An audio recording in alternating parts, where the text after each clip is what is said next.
একটা ছেলে, সে চিরকালের মতো বাইক নিয়ে একটা লং ড্রাইভে বেরিয়ে পড়ল, কাউকে কিচ্ছু না জানিয়ে। রুট পুরনো একটা হিল টাউন, যেখানে সে ছোটবেলায় বাবার সঙ্গে গিয়েছিল। এখান থেকে শুরু হলো তার এক ইমোশনাল জার্নি। ছেলেটার ছোটবেলা থেকে রাইডার হবার অনেক ইচ্ছা ছিল, কিন্তু বাবা একটা ছোট্ট স্টেশনারি দোকানে সামান্য কর্মচারী ছিল। পরিবারে টাকা নেই। বাবা বলতো, এই সব স্বপ্ন আমাদের মধ্যবিত্ত পরিবারের জন্য নয় রে, আমাদের এইসব স্বপ্ন দেখতে নেই। তবুও যদি তুই কোনোদিন হতে পারিস তাহলে আমি খুব গর্বিত হব। তারপর কিছু বছর যায়, ছেলেটা বড় হয়, জব করে, টাকা জমা করে, একটা সেকেন্ড হ্যান্ড বাইক কেনে। আর সেই বাইকের প্রথম পিলিয়ন রাইডার তার বাবা।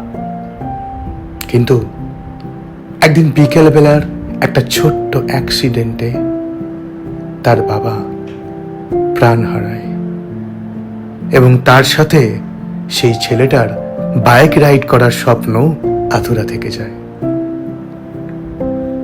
তারপর অনেক বছর পেরিয়ে গেছে। আজকের সেই ছেলেটা যে রাইডে বেরিয়েছে সেটা তার জন্য না, হেলমেটের ভিতরে বাবার একটা ছবি আছে তার। সে ঘুরে বেড়াচ্ছে বাবার স্বপ্নের পথ ধরে, যেখানে দুজনে যখন ছোট ছিল ঘুরতে গিয়েছিল। রাইডের শেষ দিনের রাতে সে একটা সানসেট পয়েন্টেই দাঁড়িয়ে হেলমেটটাকে খুলে হাতে নিয়ে ক্যামেরা অন করে একটা ভয়েস ওভার দেয়। ভয়েস ওভারটা ছিল এইরকম: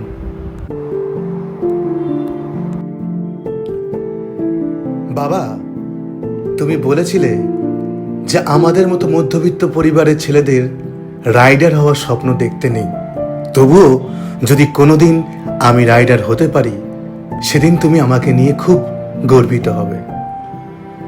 আজ হেলমেটের মধ্যে নিজেকে দেখি না বাবা, তুমি এখনো থাকো সেখানে, আর আমি এখনো তোমার জন্যই রাইড করি।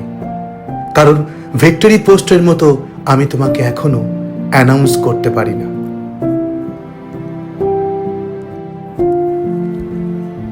ভয়েস ওভার শেষ করে সেই ছেলেটা হেলমেটটা সিটের ওপর রেখে চলে যায় দূরে কোথাও,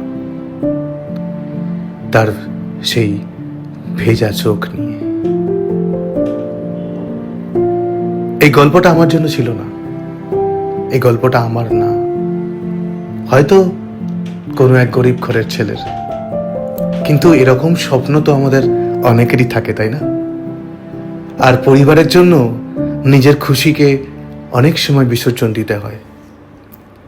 তবে এই পরিবারকে খুশি করতে গিয়ে যারা নিজেকে হারিয়ে ফেলে তাদের গল্পটা কেউ বলে না, কেউ লেখে না। বাট আজ আমি একটু বলার চেষ্টা করলাম। যদি তোমাদের ভালো লাগে তাহলে অবশ্যই লাইক করো, শেয়ার করো অ্যান্ড সাবস্ক্রাইব করো। টাটা আজকের মতো। আচ্ছা, তোমাদেরও কি এরকম কোনো গল্প আছে? তোমরা হয়তো কিছু হতে চেয়েছিলে, আজ হয়তো পরিবারের জন্য কি হতে পারোনি, বা সেই স্বপ্ন পূরণ করতে পারোনি। যদি এরকম কিছু থাকে তাহলে অবশ্যই আমাকে কমেন্টে জানিও, আমাকে পাঠিও, আমি পড়বো সেগুলোকে। আজকের মতো টাটা, আবার দেখা হবে নতুন একটা ভিডিও নিয়ে।